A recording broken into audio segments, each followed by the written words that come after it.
Welcome back, Brooklyn Nets fans.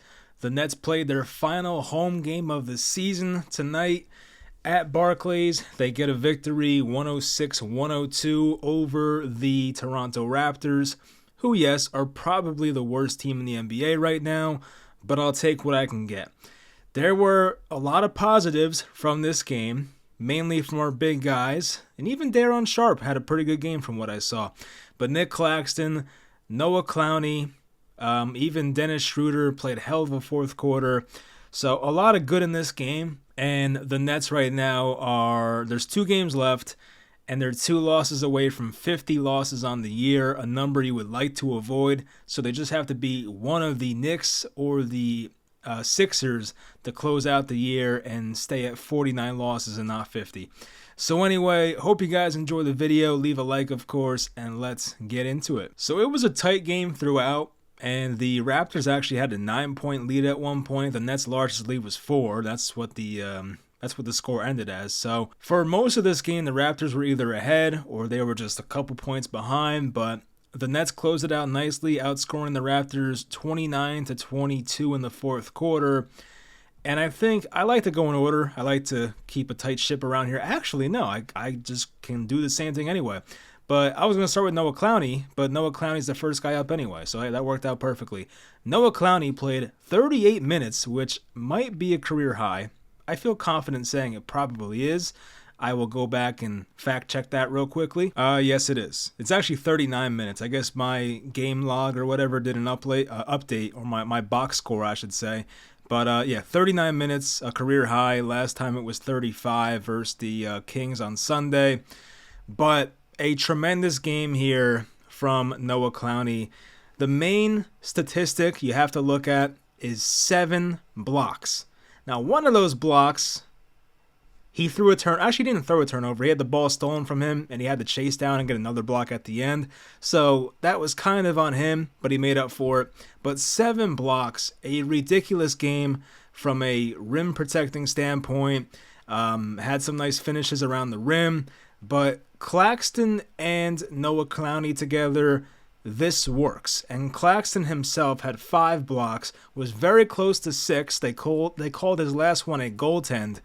And I think it was very close, but it was probably a goaltend. But combined, they had 12 blocks, Clowney and Claxton. It's crazy stuff and gives us a glimpse of what the future could be in Brooklyn in the front court. That's if they bring back Nick Claxton for next year on an extension. There is rumors of a sign and trade. We'll wait and see what happens. But if these guys play together, I like what I see. Mikal Bridges did not really play much in the fourth quarter. I don't think he played at all in the fourth quarter. I believe the broadcast said he came out with 4 minutes to go in the third quarter and did not come back in. So only 23 minutes, 11 points, 3 of 8 from downtown, 1 turnover, 3 rebounds, 2 assists. Just a typical Mikal Bridges game from the second half of the year. It is what it is. They actually made Mikal Bridges go on the microphone before the game and kind of like not apologize to fans, but like thank the fans for coming out. And he said we'll be back next year. I don't know if he'll be back next year. I think he will. If I had to make a bet, place a bet, I would probably say that Mikal Bridges is a net next year, but it's not guaranteed. I feel like nobody's safe right now, but I would assume based on how they've moved so far that they will keep Mikal Bridges. So just an average game from him. I mentioned Nick Claxton. He was 6 of 7 from the field, 2 of 4 at the line, 11 rebounds total, 2 offensive rebounds, 4 assists, 5 blocks, did have 3 turnovers. He was somehow a -9, which is, I don't know how. He's like the only guy with a minus on this team, which makes no sense. Sometimes plus minus, it doesn't make sense. Like everybody else on this team had a positive plus minus except for Cam Thomas. Cam Thomas and Nick Claxton, but Claxton was a -9. Thomas was a -2. So that's weird. I don't know how that worked, but whatever. We'll disregard that. Dennis Schroeder had a really nice game. 36 minutes, 7 of 18, 2 of 8 from 3. Made all 5 of his foul shots. 7 rebounds, 9 assists, 21 points total. One of those rebounds for Schroeder was a rebound where he went he just jumped so high. Like, I've never seen Schroeder jump this high. He jumped over like two people and basically fell on his back from like being so high in the air. Like, this guy was going all out. I mean, the team was 31-48. They really had nothing to play for, but you would think it was a finals game based on how hard and how much effort Dennis Schroeder was showing. And I made a tweet during this game saying, Dennis Schroeder can play for my team any day. He's not perfect. We know who he is by now. He's been in the league forever, but Dennis Schroeder just brings it. He's like a dog. He just brings that mentality, and I love that. He has shown leadership. He's like the newest guy on this team, but he's been the leader of this team for the past 2 months. So I like that he's back next year, unless he gets traded. He does have a year left on his contract. So love what I've seen from Dennis Schroeder so far as a net. Cam Thomas, 37 minutes, 7 of 22. So he's had a few games here of not being too efficient, but overall it wasn't too bad. 23 points. He had 5 rebounds, had no assists in this game. I mean, it was really Schroeder who was the point guard for a majority of this game, and even Trendon Watford at times. So Cam Thomas was not really playing any natural point guard, but you do want to see those assist numbers be a little higher. But yeah, still a fine game from Cam Thomas. Just got to shoot better. Did have a couple bad turnovers, but part of the growing process, I guess. I mentioned Trendon Watford. He played a pretty nice game. 2 of 5 from the field. He missed 2 3-pointers. 2 of 5 at the line, which got to be better. I remember he missed a pair of free throws at one point. 7 rebounds, 5 assists, 6 points. He was a plus in this game. I'll say Trendon Watford, he was not tremendous in this game, but definitely put some pressure on the Raptors defense, and he was good at handling the ball, played some solid defense. Like, he was fine. He was definitely a positive. Jalen Wilson, 19 points on 1 of 3, or 19 minutes, not 19 points, 19 minutes on 1 of 3 shooting, missed his 2 3-point attempts, had 6 rebounds. He did have some nice boards in this one, I remember. 2 assists, only 2 points. But I feel like for only having 2 points, I feel like he played a nice game. Like, he definitely made some impact plays in this one, some hustle plays. So I liked what I saw from Jalen Wilson. Just got to get the offense to follow, but he is a rookie. And I feel like Jalen Wilson's never going to average over 15 points a game in a season. That's just not who he is. He might drastically improve his jump shot, and maybe he does become that, but he's probably going to be known more as a hustle player, a wing player that can play nice defense and just add some length. Like, that's probably who will be in this league and hopefully knock down 38% of his threes. Like, that'd be a nice player, especially for a second-round pick. Cam Johnson came back from his toe injury or toes injury, whatever the hell it was. 27 minutes, 13 points. He was 1 of 4 from 3, but 4 of 8 from the field and 4 for 4 at the line. 3 rebounds, 1 assist. He came in the game late with like a minute left, and I'm like, why? Like, why are you bringing this guy in? Like, we've never seen Cam Johnson make a clutch shot since being on this team. He's been in net for over a year. So I don't know why they continue to bring him in the clutch, but they did. I think that was the possession where Quickly fouled Schroeder and he had that and one layup. So luckily the possession did not come down to a Cam Johnson jump shot to take the lead, because that would have been a brick. So yeah, I posted that GIF. Is it GIF or GIF? I don't even know. I should know this is 2024, but I posted that GIF, I'll call it. I think it's GIF, actually. I posted the GIF of that, of like the Phillies reliever coming in, and the Phillies catcher was like shaking his head. And it's like, it's kind of how I feel when I see Cam Johnson entering the game in the fourth quarter in like a close game. I'm just like, oh my God, why? Like, why are you doing this to me? Like, he's going to miss. So luckily, once again, it didn't come down to him, but an interesting coaching decision there by Kevin Ollie, but it worked out. Day'Ron Sharpe, he's been out of the rotation mostly because of the emergence of Noah Clowney, but he got 11 minutes tonight. He was 3 of 6, had 8 rebounds, 4 offensive rebounds, 2 blocks. So, I mean, our big men alone had 14 combined blocks in this game. 7 for Clowney, 5 for Claxton, 2 for Day'Ron Sharpe. So, just a block party in Brooklyn tonight. But yeah, I liked what I saw from Day'Ron. Once again, I do want him here next year. He's under team control for another year. He's making like $2 million. It's a cheap contract. Why the hell not? Lonnie Walker was a coach's DMP.